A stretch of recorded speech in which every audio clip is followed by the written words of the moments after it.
On en vient à cette dernière partie du cours, stocker de l'information sur un support optique.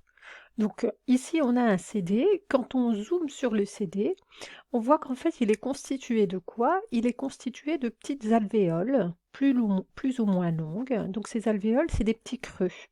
Et c'est ces creux qui vont permettre donc d'avoir l'information. Donc le principe est assez simple. Donc si on observe notre CD en zoomant au niveau de cette surface comme ça, hein, donc on a vu qu'il était fait de creux et de plats. Donc là, ici, c'est notre CD, hein. Ça, c'est le CD. Et ce qu'on va faire, on va tout simplement envoyer de la lumière, un faisceau lumineux au niveau du CD. Et puis si le CD il est fait avec une surface semi-réfléchissante, ce qui fait que la lumière, qu'est-ce qu'elle est capable de faire? Elle est capable de revenir. Alors le principe, il va reposer sur quoi? Il va reposer sur cette différence de distance lorsque la lumière passe par un creux ou lorsque la lumière passe par un plat. Parce que des deux, elle va se réfléchir. Donc ici, elle revient. Par ici également, elle revient. Et ici, qu'est-ce qu'on pourra obtenir? On pourra obtenir des interférences qui pourront être, alors en choisissant bien les dimensions, des interférences qui peuvent être constructives ou des interférences qui peuvent être destructives. Donc en pratique, c'est fait comment? C'est fait grâce à un prisme, un faisceau lumineux ici qui arrive. Le faisceau lumineux traverse le prisme, arrive ici. Ici, donc, il est réfléchi, il revient, et le prisme ici a une surface semi-réfléchissante. Il arrive par ici, et il arrive ici au niveau d'un détecteur. Donc ici, on a un détecteur. Et puis, ce faisceau lumineux qui est assez fin, il va, quand il arrive à un moment où on passe du creux au plat, qu'est-ce qu'il va faire? Donc, il passe par ici, il arrive, il rebondit, et puis ici, il arrive au niveau du détecteur. Alors, les deux faisceaux n'auront pas parcouru la même longueur.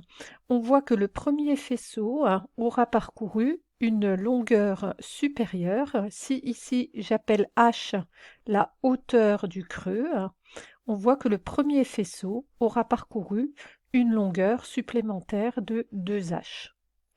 Donc, il est possible, donc on va bien choisir la valeur de h par rapport à la longueur d'onde du faisceau lambda, de telle sorte à ce qu'on ait des interférences constructives quand le faisceau arrive au niveau d'un plat, et puis des interférences destructives quand le faisceau arrive au niveau d'un creux. Donc sur un plat, on a des interférences constructives,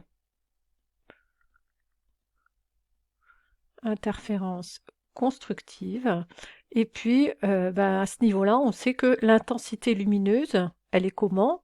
Elle est au maximum, puisque ce sont des interférences constructives. Intensité lumineuse reçue forte ou maximale. Et puis au contraire, sur un creux, on aura des interférences destructives. Et là, l'intensité lumineuse reçue, elle sera la plus faible possible, hein, ce sera l'intensité minimale.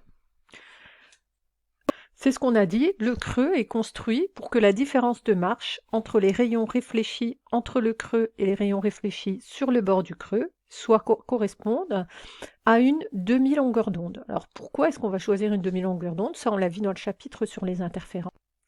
Les interférences sont destructives pour une différence de marche delta est égale à k lambda plus lambda sur 2. Donc ça, c'est la condition pour avoir des interférences destructives. Donc j'en profite aussi pour rappeler que les interférences constructives, c'est pour une longueur, une différence de marche qui est égale à k lambda. Ça, c'est pour les interférences constructives. Donc on voit bien que ici, il va falloir que pour avoir justement passé des interférences constructives à destructives, il faut rajouter combien? Il faut rajouter lambda sur 2. Donc cette lambda sur 2, cette longueur parcourue supplémentaire par un des faisceaux laser par rapport à l'autre, elle correspond à quoi sur le schéma? Elle correspond donc à ce petit aller-retour par rapport à ce creux qui a une épaisseur h. Donc un aller-retour sur une épaisseur h, donc sur le schéma, cette différence de marche, elle est égale à 2h. Donc ce qui fait que, donc ici, c'est dans le cas concret de notre CD, de notre CD-DVD.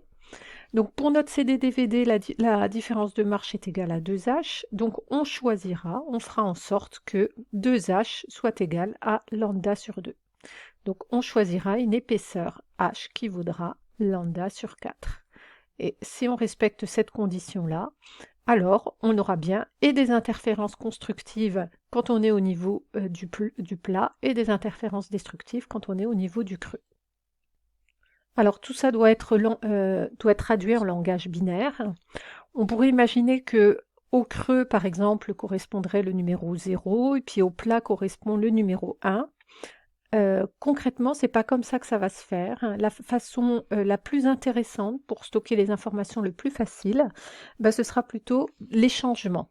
Donc on va plutôt détecter un changement quand on passe d'un creux au plat ou quand on passe d'un plat au creux. Donc tant qu'on est par exemple ici sur du plat, on est à 0 et on est repassé à du creux, on code 1.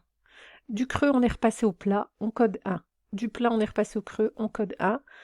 Etc. Et si ça a basculé, on passe 1, ça a basculé, et puis par contre là, ça n'a pas basculé, on est à 0. Donc c'est comme ça que se fera le codage. Alors, dernier point, c'est la capacité justement du CD ou du DVD. Donc on voit que d'après le principe qu'on vient d'expliquer, c'est donc un faisceau lumineux qui vient ici, qui éclaire et puis qui se réfléchit et qui permet donc d'avoir l'information via des interférences constructives et destructives. On voit bien qu'il ne faut pas que nos creux et que nos alvéoles soient trop rapprochés, parce que si elles étaient trop rapprochées, ce faisceau-là, qui fait la même taille que précédemment, il va éclairer plusieurs creux, plusieurs faces, plusieurs creux, plusieurs plats, au niveau de plusieurs lignes. Donc ça va être problématique. Donc là, il ne fonctionnera pas correctement ici. Alors que là, il fonctionne correctement. Mais pourquoi est-ce que nous, on a voulu rapprocher? On a voulu pour avoir plus de creux et plus de plats, et donc stocker plus d'informations. Donc la question, ça va être de dire comment je peux faire pour stocker plus d'informations et que mon CD permet justement de lire cette information. Donc ce qu'il faudrait, il faudrait venir ici éclairer avec un faisceau qui soit plus petit. Alors comment faire pour passer d'un faisceau large à un faisceau plus petit? On va réduire notre petite fente, un petit trou de diffraction. Mais le problème, c'est que on a vu dans le chapitre sur la diffraction que plus on réduit notre trou, la fente, et plus, qu'est-ce qu'elle va subir? Notre onde lumineuse, elle risque de se diffracter. Et là, si elle se diffracte, au contraire, au lieu de la réduire, qu'est-ce qu'on va faire? On va l'augmenter. On a vu dans le chapitre sur la diffraction que justement, la largeur de cette tache de diffraction, elle est proportionnelle à lambda, donc elle est égale à k fois lambda, ou alors on l'avait noté comme ça, on avait dit que c'était lambda sur A. Donc on voit qu'une autre solution pour avoir la tâche la plus petite possible, ça va être de faire quoi? Ça va être de diminuer, on va diminuer la valeur de lambda. Donc par exemple, pour le Blu-ray, on va utiliser des longueurs d'onde de 405 nanomètres, alors que pour un CD classique, on est de l'ordre, ou là pour un DVD, on est de l'ordre de 650 nanomètres.